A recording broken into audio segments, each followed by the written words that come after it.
guys, and welcome to Favorite Reads of 2016. Yeah, it's February 2017, but you know what? I'm just talking about books that I enjoyed reading in 2016. You can talk about that anytime, and I'm talking about it now. So first, before we start off with what my favorite reads were, I wanted to kind of talk about some of my reading goals in 2016 and if I met them, and also some of my reading stats. So in 2016, I did the 60 book challenge yet again, and I beat it, and I read 94 books. I'm pretty pleased with myself.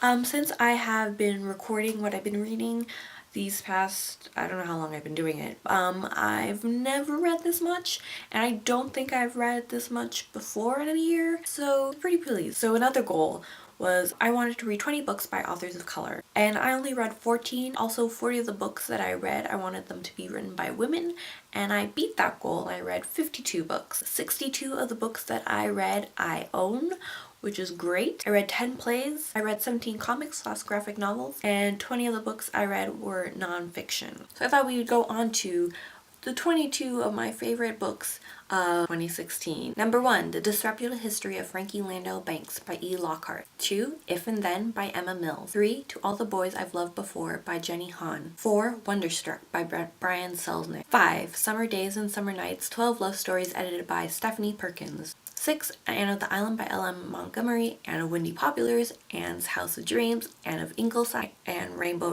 Valley. Number 7, Meridian by Alice Walker. Number 8, The Martian by Andy Weir. Number 9, Milk and Honey by Rupi Kaur. Number 10, Selected Poems by Emily Dickinson. Number 11, Lumberjanes Volume 3 to 5. Number 12, Miss Marvel Volume 5. Number 13, The Sound of Music and Fiddler on the Roof. 14, Wouldn't Take Nothing for My Journey Now by Maya Angelou. Number 16, Wishful Drinking by Carrie Fisher. Number 17, Shockaholic by Carrie Fisher. Number 18, Wild by Cheryl Strayed. Number 19, M Train by Patti Smith. Number 20, Wounds of Passion by Bell Hooks. 21, Hamilton, The Revolution by Jeremy McCarter and Lin-Manuel Miranda. This was such a treasure.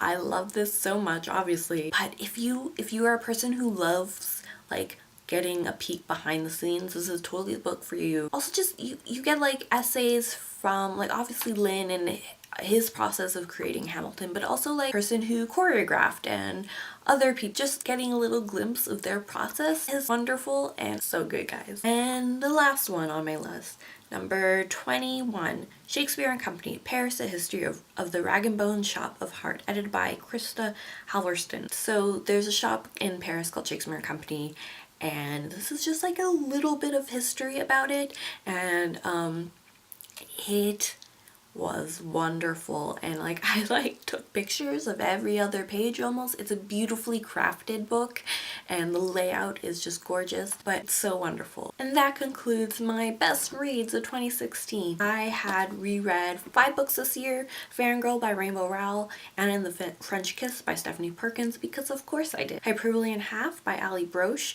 My True Love Gave to Me, 12 Holiday Stories edited by Stephanie Perkins, Attachments by Rainbow Rowell, which I will forever read during my birthday, and Dial M for Murder. Now onto the goals for 2017. I'm doing the 60 book challenge yet again. I don't really want to increase the number because I don't want to put pressure on myself to read more even if I do end up reading more. So this year, 75% of the books I read, I want to be books that I own, because I own 187 unread books. And I want to bring that number down. 60% of the books I read I want to be written by women. 40% of the books I read I want to be authors of color. I also, this is on my list every year, but I want to read Ulysses by James Joyce. Will 2017 be the year? I don't know. I won't be too upset if I don't read it, but I would like to.